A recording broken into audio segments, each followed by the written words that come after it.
বুঝেও বুঝে না ওরা, অন্তর আছে বুঝে না, দেখেও দেখে না ওরা, চক্ষু আছে দেখে না, শোনেও শোনে না ওরা, কান আছে শোনে না।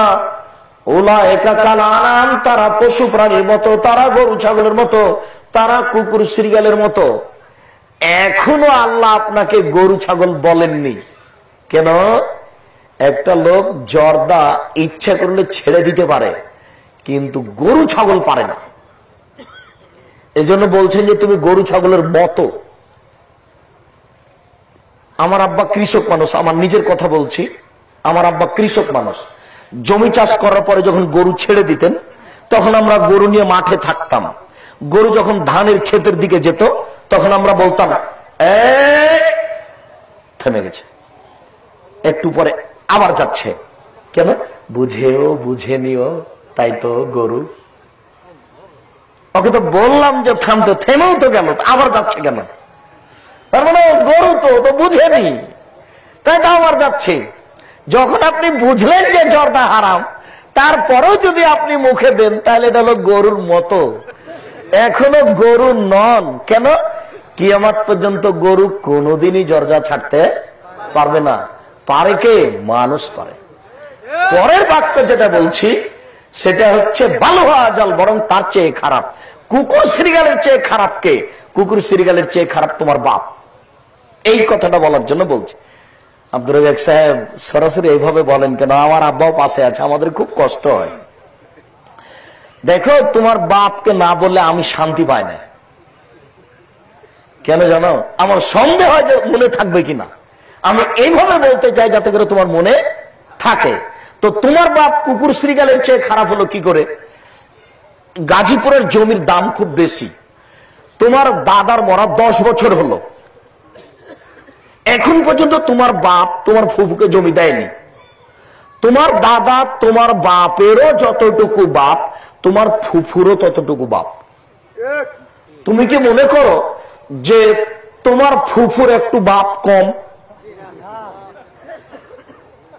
কেননা তোমার দাদা তোমার বাপেরও যতটুকু বাপ, তোমার ফুফুরও ততটুকু বাপ।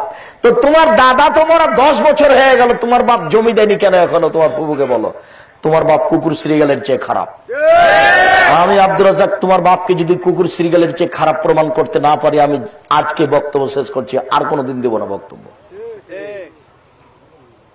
সালাম দিয়ে চলে যাও। তোমার বাপ মাতাব্বরি দেখায়, তোমার বাপকে বলো আব্বা প্রয়োজনে ভিক্ষা করে খাবো, আমার ভাগ্য 50, পৃথিবী সৃষ্টির 50,000 বছর আগে লেখা হয়েছে। যেদিন আমি আমার মায়ের পেটে 3-4 মাস, সেদিন আমার ভাগ্য আবার লেখা হয়েছে। ফুফুকে আগে জমি দেন, তারপরে কোনো কথা। যদি ভাগ্যে ভিক্ষা করা থাকে, ভিক্ষা করে খাবো, ফুফুর জমি খাবো না। কথা বুঝতে পারেননি? জমি ভাগ হলো না কেন সেই কথা আগে বলেন। আমি নিজের কথা বলছি, আমার বাপকে মাটি দিয়ে জমি ভাগ করেছি, তারপরে খাওয়া দাওয়া করেছি। যদিও যে জমি আমরাই চিনি না, আমার বোনের স্বামীরাই জমি চাষ করে। আমার ছোট ভাই বরিশাল মডেল কলেজের শিক্ষক, আর আমি এই যে রাস্তাঘাটে ঘুরে বেড়াই। আমরা 2 ভাই। আমার আব্বা জমিতে যেতে দিতেন না আমাদেরকে। আমরা জমিতে যেতে চাইলে আমার আব্বা বলতেন, না বেটা, তোমাদেরকে যদি জমিতে যেতে হয় তাহলে আমার মরার পরে যায়। কি যে বুঝতেন, আমাদেরকে জমিতে যেতে দিতেন না। গরু বাঁধা খোঁটা বুঝেন? খোঁটা বুঝেন? গরু বাঁধা থাকে যে, তো এক জায়গা থেকে গরুকে খুলে আর এক জায়গাতে নিয়ে গেলে আমার আব্বা বলতেন, না ওটা আমি করি। গরুও যদি তোমাদের এক খোঁটা থেকে আর এক খোঁটায় নিয়ে যেতে হয়, তাহলে আমার পরে নিয়ে যায়, আমার জীবদ্দশায় নয়। এই কথা বলতেন। আমাদেরকে কোনো কাজে হাত দিতে দিতেন না। আমি তো একটু জমি জায়গা চিনতাম, আমার ছোট ভাই সেটুকু চিনে না। জমিতে এমনিতেই ভাগ করা আছে, বোনেরা নেয় খাই থাকে, আমরা কোনোদিন হিসাব নিকাশ করি না। আমি তো বেকার মানুষ, ঘুরে বেড়াই। সম্মানিত দিনী ভাই, জুলুম খুব কঠিন। এই ছেলে, এখন বলি, তোমরা বাপ বেটা দুজনই কুকুর শ্রীগালের চেয়ে খারাপ। এবার কিভাবে? তোমার শ্বশুর কাছে টাকা নিয়েছো কেন? যৌতুক নিলে কেন? এটা তো বাপ বেটা আলোচনা করেই নিয়েছে। তোমার বাপও জানে, তুমিও জানো। যৌতুক নিলে কেন? এটা জুলুম নয়? এটা বড় জুলুম। আগামীকাল সন্ধ্যা হতে হতে টাকা ফেরত দিবা। পরের বাপের টাকা নিয়ে সাইকেলে চড়ে বেড়াও, লজ্জা হয় না? তোমাকে তুমি ভিক্ষে করে খাওয়ার পরামর্শ দিয়েছি। ভিক্ষা করা টাকা দিয়ে চাউল কিনে ভাত খেয়ে ইবাদত কবুল হবে। ভিক্ষা করা টাকা দিয়ে চাউল কিনে ভাত খেয়ে ইবাদত কবুল হবে। শ্বশুরের কাছে টাকা নিয়ে ওই টাকা দিয়ে চাউল কিনে ভাত খেয়ে ইবাদত কবুল হবে না। ওটা জুলুম, টাকা ফেরত দিতে হবে, তারপরে কোনো কথা।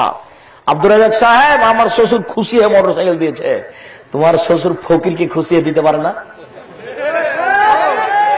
ফকিরকে দিয়ে দিতে বলিও তো তোমার শ্বশুরকে যে আব্বা থেকে আমাকে লাগবে না, ফকিরটাকে মোটরসাইকেলটা দিয়ে দেন। দেখি দেয় কিনা।